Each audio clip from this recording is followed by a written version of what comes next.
全球嘅貨幣市場每日嘅交易金額高達7.5萬億美元，遠遠拋離美股嘅10倍以上，甚至乎係港股市場嘅大概240倍。作為全球最大嘅金融市場，每分每秒嘅匯率跳動，唔單止係經濟最敏感嘅神經線，仲要係各國央行明爭暗鬥嘅戰場。對我哋嚟講，無論係旅行、移民定係買外國樓，一個唔覺意咧，匯率嘅突然改變，隨時打亂晒我哋嘅部署。1蚊嘅港幣對美金係1毫2仙8，對日元係18個8毫8，而對歐羅咧就1毫1仙。哇！匯率每日都咁改變，7國咁亂，係咪搞到頭都大埋咧？你有冇諗過貨幣點解一定要唱嚟唱去呢？其實曾幾何時佢哋都唔係咁樣自由浮動嘅，而係有一個咧消失咗嘅黃金標準。各位睇完今集咧，你就會明白點解貨幣價格唔係對等嘅，而匯率嘅波動係受邊5大因素影響呢？仲有啊，點樣利用貨幣力學去判斷相對強弱，而幫自己揾到最有優勢嘅出擊時機呢？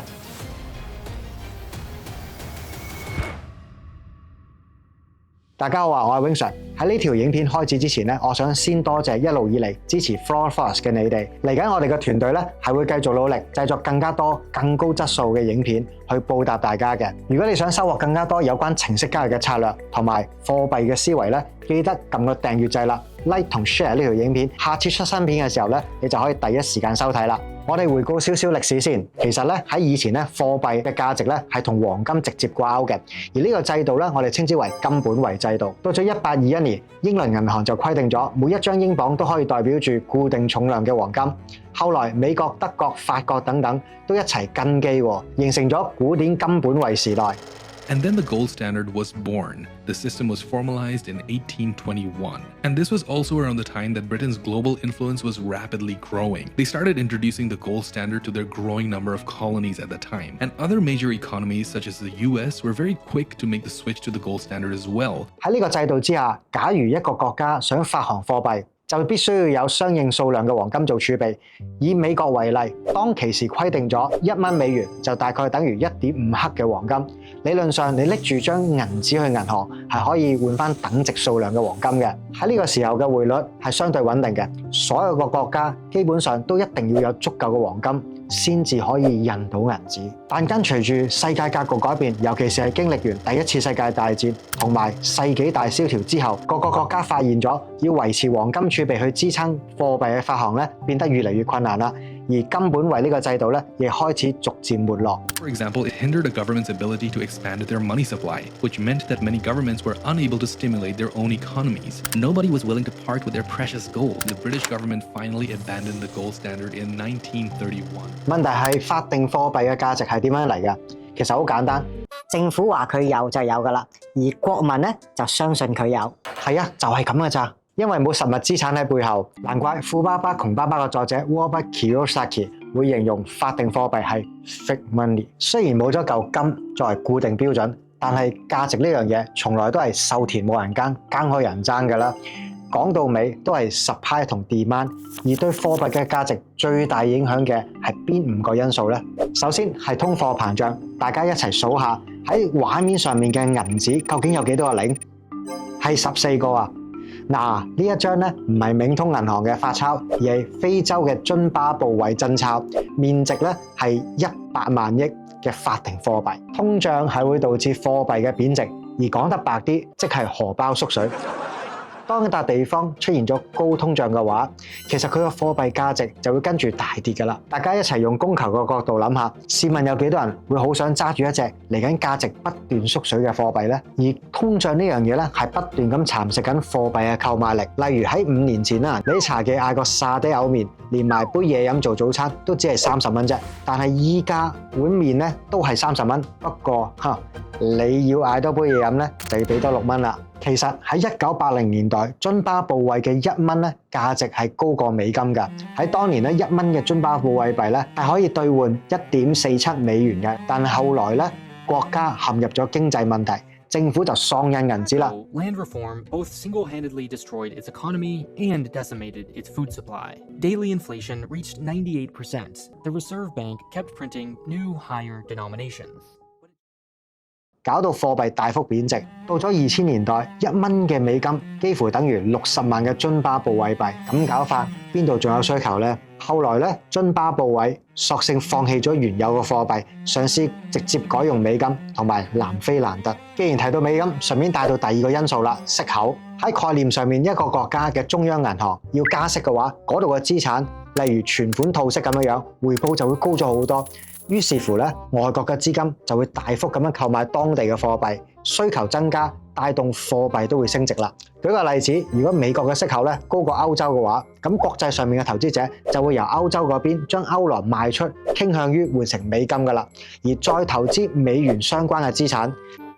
喺早喺2年之前咧，美國加息就累計超過5厘，美元指數咧 DXY 由2022年初咧大約96咧，唰一聲升到9月份嘅高位114，升幅有19%。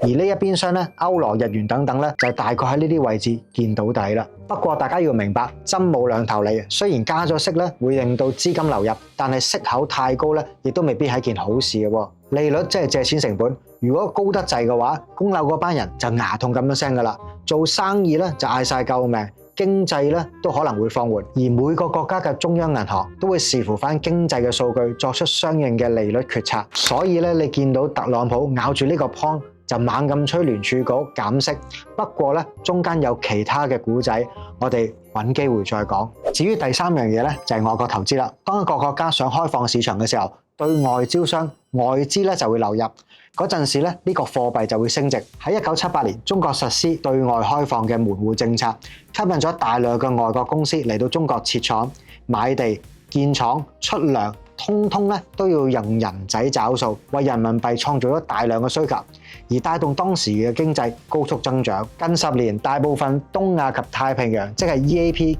經濟區嘅國家，例如越南、印度、菲律賓等等，都好積極咁揾外國嘅投資者，不斷咁推銷自己，吸引佢哋嚟到當地咧進行投資同埋做生意。你諗下，呢一班外國嘅機構性投資者，每個項目喐啲都講緊億聲，會唔會求其咁樣揀一個國家呢？當然冇呢個可能啦。所以咧，佢哋會落戶一個喺政治同埋經濟相對穩定嘅國家。如果一個國家嘅經濟、商業規模經常咁樣搬龍門，投資者嘅風險就會增加。例如一個國家當初承諾咗會俾稅務優惠，點知講唔算數，最後話突然間加重稅喎，咁擺咗錢嘅公司到時真係一殼眼淚啦。當然啦，一個經濟嘅穩定係非常之重要嘅，咁意味住佢嘅國家嘅貨幣咧係唔會突然間貶值。如果一個國家佢爭落咗大量嘅巨債，通脹又特別高喎，而成日咧都出現咗經濟問題，咁仲有邊個人會願意去投資啊？所以咧，一個國家嘅經濟穩定係幫助緊維持個國家嘅貨幣嘅強勢因素。另一個因素啦，就係出入口貿易。假如咧日本向其他國家出口汽車，咁呢啲國家當然就要買多啲日元啦，用嚟找數啊嘛。同樣道理，香港向西班牙入口伊比利亞火腿嘅話，咁就要用歐羅嚟找數啦。乍眼睇好似出口國家嘅生意越旺，佢哋貨幣嘅需求就越高，貨幣咧就強勢。不過咁仲未夠精準嘅噃，而係嗰個貨幣用嚟找數結算嘅需求越高，呢個貨幣先至會越升越強。最經典嘅例子就係第4次中東戰爭之後，美國同沙特阿拉伯搣咗一個 deal 之後咧，石油嘅交易就要以美金嚟進行結算貨幣，而呢個協議最後就擴展到其他 OPEC 成員國。呢個就係石油美金嘅制度，令到美金喺全球嘅石油貿易裏邊佔咗重要嘅主導地位。由於強勁嘅需求，亦都奠定咗美元作為世界儲備貨幣嘅地位。相對地，好似南太平洋嘅島國圖瓦魯咁，由於當地咧係冇乜嘢可以出口，所以當地嘅貨幣咧冇乜需求，自然咧就唔會強得去邊噶啦。甚至佢哋會用澳紙嚟做額外嘅官方貨幣，方便貿易同埋避免當地貨幣波動嘅風險。假如一個國家想有穩定而有強勢嘅貨幣，方便貿易，但又唔想用外幣嘅話，咁有咩辦法呢？得有一招，其實將貨幣掛鈎，類似港幣同美元咁進行聯繫匯率嘅制度啦。喺東南亞含有豐富石油資源嘅文萊，就係佢哋將貨幣同新加坡幣進行1比1掛鈎啦。如果你去到文萊嗰度可以洗波子嘅。另一個例子就係靠近墨西哥有一個小國咧，叫做貝里斯，佢哋嘅貨幣咧係同美金掛鈎嘅，匯率係固定同美金嘅一半，所以你想喺當地唱嗰度嘅貨幣嘅話，直接將美金乘以2就得啦。都係嗰句，每個做法都有難有唔難。同其他強勢貨幣掛鈎可以攞到個穩定性，不過變相亦都犧牲咗作為獨立貨幣政策嘅主導性。講到呢度，你會發現啦，其實貨幣嘅價值強同弱係受住各種因素同時地影響，動態地拉扯。但喺外匯市場上面有咁多隻貨幣，唔通真係要鑽研經濟學先可以賺錢？咁又唔使，最緊要你明白貨幣係相對嘅，而唔係絕對。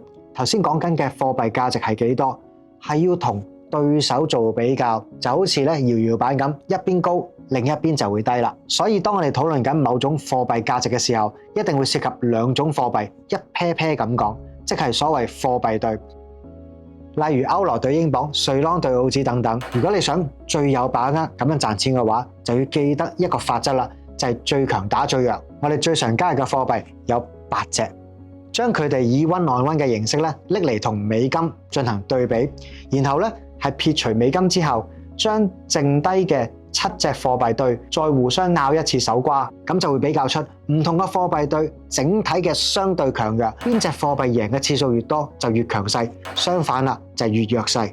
雖然我哋可以用肉眼睇住28幅圖逐隻去計算出嚟，咁又何必呢？我哋研究咗一套嘅技術，就係 CCY Power 貨幣力學啦，可以同一時間監測28隻貨幣對，同一時間去計算出貨幣與貨幣之間嘅相對強弱，揀選最強嘅貨幣進行買，然後揀選最弱嘅貨幣進行沽。買賣就唔使再靠直覺，而係程式自動操作。如果你想掌握程式交易，用平常心賺取穩定嘅投資回報，好歡迎你嚟到我尖沙咀星光行出席我嘅實戰工作坊。到時我會深入講解程式交易嘅理論，同埋喺現場進行示範操作，你亦都可以見證點樣利用 CCY Power 貨幣力學睇出外匯市場嘅資金流向。即刻點擊下面描述欄嘅報名連結，我哋現場見啦！嗱，嚟到呢度 Wing Sir 考考你啦。喺呢個世界上面咧，資金呢樣嘢係需要穩定性之後先會追求增長嘅。喺嚟緊世界嘅局勢同大局嘅不斷咁轉變，同埋地緣政治嘅因素之下咧，究竟邊一個國家嘅穩定性最高？而世界嘅資本即將會流入呢啲國家嘅咧，會帶動當地嘅貨幣同國家嘅經濟增長。歡迎喺評論區留言，我哋一齊吹下水啦！今集嘅內容就嚟到呢度啦。如果你中意我哋嘅影片，記得 like 同 share 俾你嘅朋友，用程式交易提取你嘅強勢被動式收入。喺我哋下一條片再見啦，拜拜。